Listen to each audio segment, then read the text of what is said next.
Okay, good morning everybody. Thanks for coming. As you probably know, we started this morning at about 8:30 and we're making our way throughout the entire state. I think we're just about 1/4 or 1/3 through the entire route, so it's going to be a very long walk, but it's been very rewarding. It's been exhilarating in the sense that when we come out and we see all the residents here, everybody wants to have a say in Parliament, and the only way that they can do that is if they get more opposition, the SDP, into Parliament. And we talk to them, we're campaigning on our 4 yes, 1 no, these 5 issues, and they see it and they want it. And the only way that we're going to be able to get these issues and make sure that in this difficult post-COVID period, that everybody is financially protected. Okay, this is the message that we want to get across, and I think it's a top concern for most people. What we've come across is also many people who are just very concerned about the jobs and they get retrenched. What happens to them? So the issue of the retrenchment insurance benefits, those are also right at the top of the minds, as you can see when we get online, whether it's on Reddit, when we did our Twitter yesterday. These were some of the questions that came up repeatedly. So going forward, this is what we're going to be doing, and this is what we're going to be campaigning on.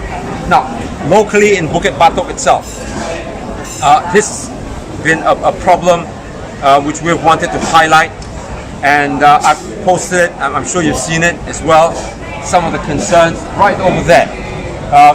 You know, when we came the other day, the whole place was not fenced off. It was basically a very hazardous situation. My question to Mr. Murali is, why was it not left, were not better taken care of?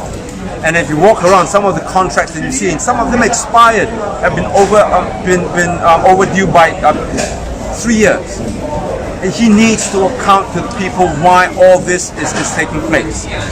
And this is where I'm going to be posting up either today, later on. I've seen at least one lift, which the permit operation has expired already last year. There's no renewal of the permit. I'm not sure if it's being checked or not. But these are the things that fall squarely on the shoulders of the MP.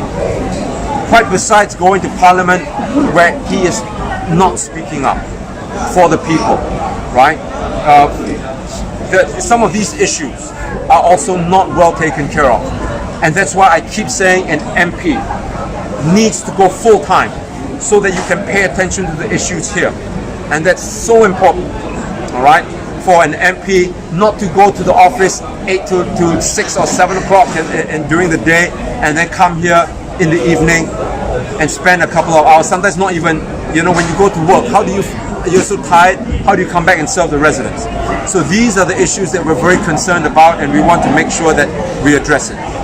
一个国会议员没有办法在白天的时候，你去办公室做你的事，去赚钱。那你后来你只是周末的时候，你只来这边摸一摸，这看一看，对不对？我们很多事情，我们在我刚所讲的，在那边他们在盖什么东西的时候都没有围起来。我是觉得对小孩子、对选民这边、对居民这边都很危险。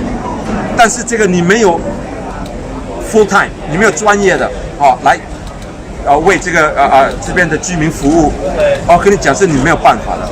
国会议员的责任这很多，不能够一边去工作，然后周末才来摸一摸，我那样讲的。所以 these are very important issues that we want to be able to raise, and in the coming 2 weeks we can encourage everybody just to be online. We cannot have mass rallies right now. The only way that we can get is online. Please come and join our Facebook. If you're on social media, please come and join and help us spread the word. Okay? Thank you very much. We'll have to move on and get some more, cover some more ground. Okay. I'm sorry. Yeah. Can you just take some questions? Yeah, all right. Janice from Today. I just want to check with you. We've seen some candidates. We've seen PAP side and a lot of opposition parties unveiling their candidates, and we noticed that among the opposition, there seems to be fewer candidates being contested running for the GE2020. What's your assessment on it? Is this the opposition momentum that has started in GE2011, do you think it's slowing down of that momentum? I don't think so. Of course, I cannot speak for any other parties, but I can only speak for SDP, and what we've been very concerned about is to make sure we bank on quality, not quantity. Okay? You can put up 100 candidates, and if they cannot perform, they're not dedicated to the issues in their town council, in the estate, in parliament, then there's no use. They're just going to be a flower vase, right? A potted plant, just by sweet, right? Then it's not going to work.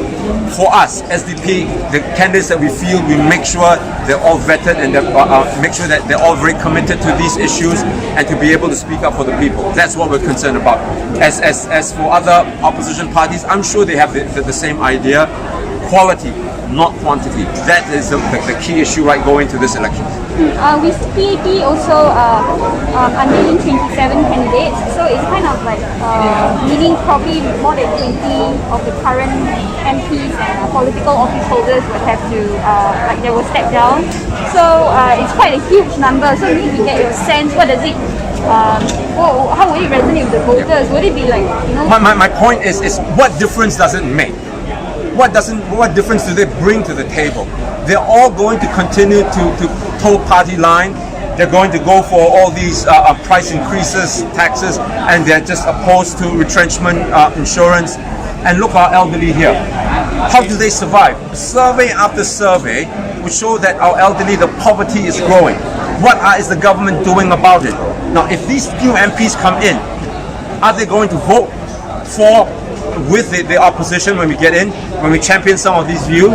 Are they going to say, okay, look, tell us how to vote and I'll just vote according to party line? That's not going to address any of the issues of the residents here. The elderly, as I said, okay, we're proposed every month, okay, the elderly should get $500. People ask us, but how is the government going, how are you going to pay for it? Let me point it out to you. If you give 80%, which is what we're saying, the lower 80% of elderly voters, $500 a month, we work out, it's about $2.8 billion a year. Then you may say, wow, so much at $2.8 billion. Then let me ask you, point one thing out to you. Just in the last 3 months, the government passed a budget of $93 billion. 93. And much of this funds is not going to the people. Much of the funds is going back to the corporations. Corporations belong to GLCs, belong to Temasek, belongs to the government.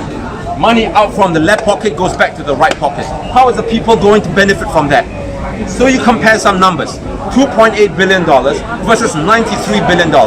Even if there's no income coming in for the government, even if they don't collect taxes, it will take you 40, to do a very quick count, correct now? It will take you about 40 to 45 years before we expend the same kind of money that the PAP just passed in 3 months. And we're talking about 40 over years. So I'm asking people to think, don't listen to the PAP all the time, because all they do is just put out the numbers, and it's a huge problem when we do all these things and it's not explained, it's not accounted for. Okay? All right, if there are no other questions. Just one more question. Because you mentioned that you're going to do 11 candidates. When will you be officially announcing what and also which one? Everything will be known on Tuesday on nomination. We are going to release announce some of the candidates before that, but the official slate, everybody, we will announce it all on on Tuesday during nomination. Thank you. Thank you so much, everybody. Thank you. Have a nice day.